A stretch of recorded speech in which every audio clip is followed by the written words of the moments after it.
Hello, everyone, and welcome back to Western Herald Headline, your show that we put on at the Western Herald that goes through some of our headlines from the week, does a little recap, gives you a little more context and information. I'm Aidan Ralko, multimedia editor for Western Herald, and today I'm joined by two amazing guests. I'm Grace Teachout. I'm the news editor for Western Herald. And I'm Maddie Sneller, and I'm a staff reporter. And look at that, Maddie's first time on the podcast. Yay! Hopefully, there'll be many more. I suppose we can get right into it. Maddie, could you tell us a little bit about what it's been like so far to be a staff reporter? Yeah, absolutely. So my high school didn't have a newspaper, so I've never gotten to do like this specific type of writing before, and it's been great. Like interviewing has honestly been great exposure therapy. And I've realized that so many people are willing to engage in a conversation if you're just friendly enough. Yeah. I've honestly gotten a lot more social just from like this past semester. Like it's been great, and I've met so many amazing people like you too. Like That is amazing. That is awesome. I'm interested, is there like a particular instance or exposure you were subjected to that was like the most interesting or like one of the more fun ones? I really like doing the previews for the theater performances. There you go. Just because I have friends in the theater program. Yeah. I'm going to see Titanic tomorrow. Like, it's just been really exciting. Mm-hmm. I don't know. There were a lot of times where I was super nervous to talk to someone. Like, I did this teaching event for creative careers, and I was so scared to talk to anyone. I was like, they're going to hate me. They're going to think I'm weird. But, like, nobody's going to hate you. Like, it's not that serious. Yeah, that's so true. I similarly with doing the video stuff, I'm not a big journalism guy, so it definitely is. There's a little bit of a hump or a fear there with going up and asking people for interviews, but it's something you get used to. That's for sure. Yeah, That's for learning how sure. to talk to people like in a professional setting is like kind of daunting when you first do it. So. But Maddie's doing great. Yes. Thank you, Maddie. Doing lots of great work and excited to see more great work in the future. Absolutely. But as this is sort of a news review show, let's get into some of the news. Grace, what do you have for us? It's been a big week for news on WMU campus. So the first headline that I kind of want to cover is Western Michigan University introduced guidelines for university statements on geopolitical matters. You know, we're seeing a lot of like new executive orders come into place, new guidelines from new administration. So Western Michigan University announced that they will be adopting guidelines for stewarding our institutional voice. And that was sent out in an email to campus on Thursday. And they kind of were talking about how these guidelines come in response for the need for WMU to use its voice effectively and in alignment with its core mission.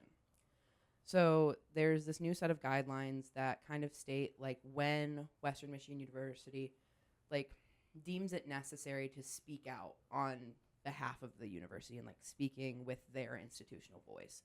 And these guidelines kind of set a criteria for messaging. So like the statements will only be considered if the matter directly affects the university's mission, ability to operate, or the well-being of our campus community members in their roles as students, faculty, or staff. So this can kind of seem like a scary message coming from the university because it's kind of like what is almost important enough to talk about. So there was a lot of comments made based on that and based on another article that we'll get into later at the BOT meeting yesterday. There was a lot of concerns about like how this is going to affect our international students. How is this going to affect like different faculty members and stuff like that? Yeah, I think it's definitely something that's like a little murky to think about, but you do see more universities around the country adopting some of this stuff. Yeah. Because it is more of a time that is in fluctuation, I'll say. So obviously deciding, it seems sort of like deciding when and where to pick your battles, basically. Yeah. But yeah, it's interesting. I do think it's an interesting idea for a public university to adopt this like idea of being neutral in all situations Mm-hmm. when a lot of these situations do severely impact members of our community. Yeah. And in the email, they also talked about how even if like a matter aligns with the criteria, so like it does affect Western, it does do this, the university will, quote, take time to assess the situation thoughtfully before making an official statement. Mm-hmm. So yeah. I just think it's important to be, what's the word I'm looking for, be informed about situations that are happening around you Yep. and not just relying on like what the university says or what Yeah. like social media says. Mhm. Like do your own research. Yeah. And I think it's important that, I mean, I won't speak on my personal opinions regarding what the university did, but I think saying nothing is also saying something. Mm-hmm. I Absolutely. agree. I Yeah. agree. One thing that it makes me think about is, I don't know, if you try to, fit into the shoes of, people who are maybe on the board of trustees or higher up involved with the university, there is a lot of stuff being thrown at you, Absolutely, yeah. I would say, and that sort of can lead to people, looking to you and pointing at you, asking for you to say something. So there is something about that. So I understand the more public comments where they're really taking the time to review the situation, how it impacts the university, and then further review what are they going to say about it. I do understand that point, but I think what can frustrate a lot of students would be sort of the internal responses that the Absolutely. university has with its own student body and its own faculty. Mhm. Like those are a little less public, still generally public, Mhm. but I think that's where a lot of people can get frustrated, is kind of feeling like the university is not giving those statements more freely to their own student body and kind of caring for them in a way. If that Yeah, makes it can sense. kind of make the university feel detached from the student body, I Mhm. think. And I think that's where a lot of the like hesitation lies with the student body. They're like, if we Yeah. can't rely on our university to take a stand, then Mm-hmm. what can we think? So I think Yeah. that's where a lot of those worries come from. And then moving to another story that is partially connected to this one. Absolutely. Grace, would you like to Yeah, of introduce course. that? So another email from the president's cabinet that came out this week was explaining protocols for ICE on campus. This, if you don't know what ICE is, it's the Immigration and Customs Enforcement, and there's been a big like resurgence of ICE in communities because of an executive order signed by our new president involving higher education, so like in campuses and stuff. The purpose of WMU's email was to share that they remain resolute in their commitment to the success and well-being of their community. So the email went on to explain that there's been requests from students, faculty, campus members on how to respond if ICE is present on WMU's campus, because we do have a large amount of international students, and that can be something that is important and scary. So according to the email, ICE is allowed to access the public areas of campus, but must provide a warrant or subpoena before entering private controlled access or restricted places, including classrooms. So basically that's saying that ICE is allowed to be in public areas of campus, so including outside areas, sidewalks, stuff like that. But if they're wanting to go into a classroom or controlled or restricted spaces, they need a warrant or a subpoena signed by a judge. Faculty and staff have been instructed to adhere to their local and state federal laws. If agents arrive at a classroom with proper documentation, faculty and staff should allow them access and not obstruct the officials, according to the email. They're also encouraged to notify WMU Public Safety if this occurs, so that WMU's Public Safety is aware that there is another like law enforcement presence on campus. The email also said, "We will continue to advocate for our students, faculty, and staff and the enduring value of public higher education. As new developments arise, we will keep you informed about any changes that have direct impact on our community." So this email was kind of just like if this happens, here's what we should do. This also had a lot of comments from students and staff. Yes. I've heard it in my classes. I've heard it from a lot of faculty members. So this isn't something that's just like getting announced and then brushed under the rug. It's definitely something that people are paying attention to. Yeah. I was going to say another very thought-provoking email from the university. One that it's once again very complex. It's a complex situation. I can understand the university not wanting more students and more staff like involved in cases with ICE, like where they mentioned they would they told people not to obstruct or appear from ICE's what they're doing, which I can understand. They don't want They don't want any create more conflict. Yeah, I can understand that, but you could see at the Board of Trustees meeting yesterday that a lot of people still kind of felt left in the dark by this email, not entirely. Yeah, it's very like vague. Yeah, I think it's just like a very like blanket statement of we support our community if this happens. Yeah, don't obstruct it, which which I think is an interesting take, especially for a university with such that like preaches about their international students and their international programs. I think it's definitely an interesting take. Yeah, I agree with that. I found it interesting. Their mission is we are an access-oriented institution that provides an impactful and inclusive education that integrates discovery and fosters holistic growth and well-being so that all may learn. It's interesting.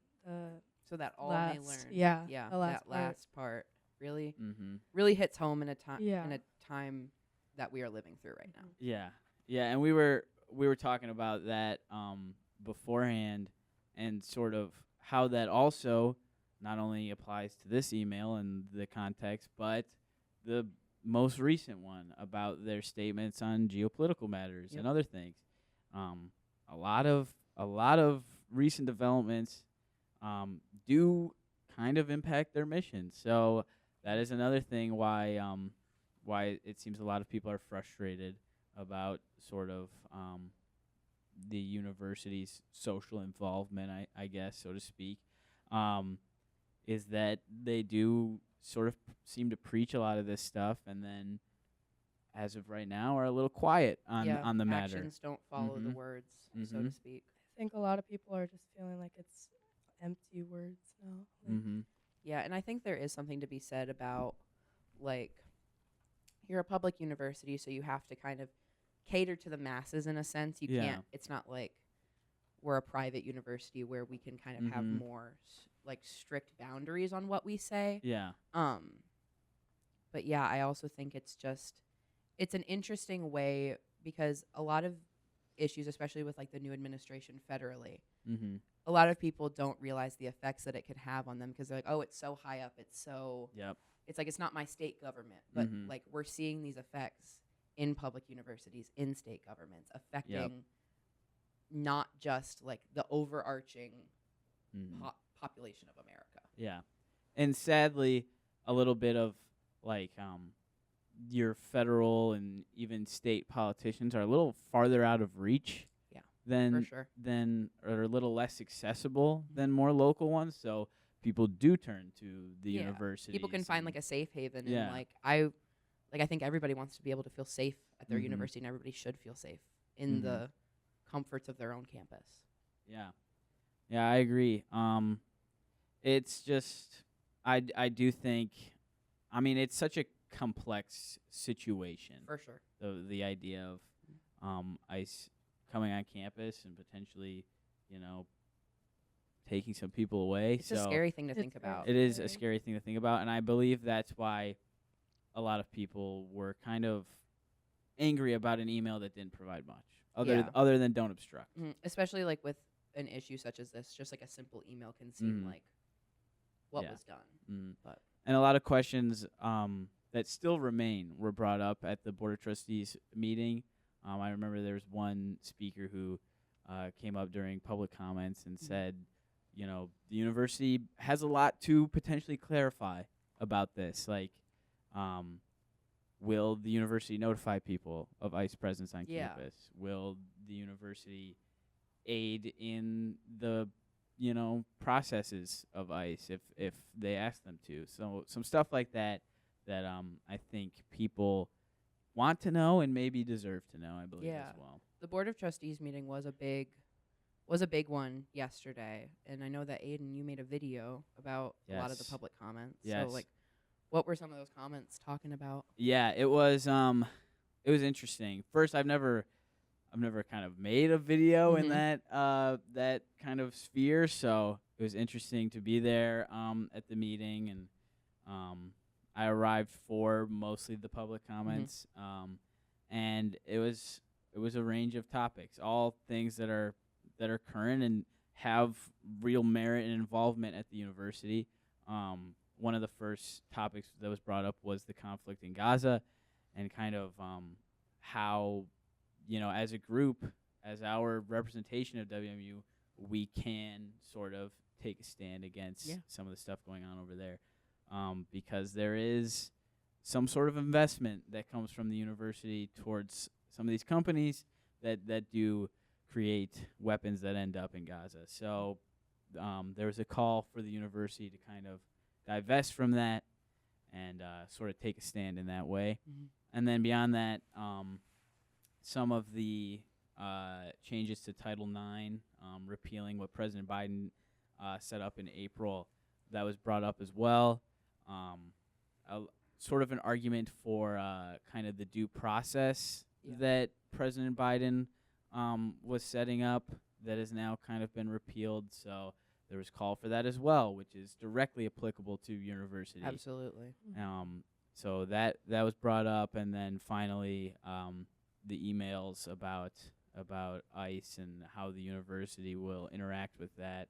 So it's all very applicable to Western Michigan University. Yeah, I think being like a university, we have a voice, Mhm. and we're like a big population, and it might Mhm. not seem like that in like day-to-day lives. You might not think about what can my university do? Like, what can my small like Kalamazoo University do for these like big world issues? But it's like a university taking a stand can be a very like glaring like, hey, like this is like something that people are thinking about and people are aware of.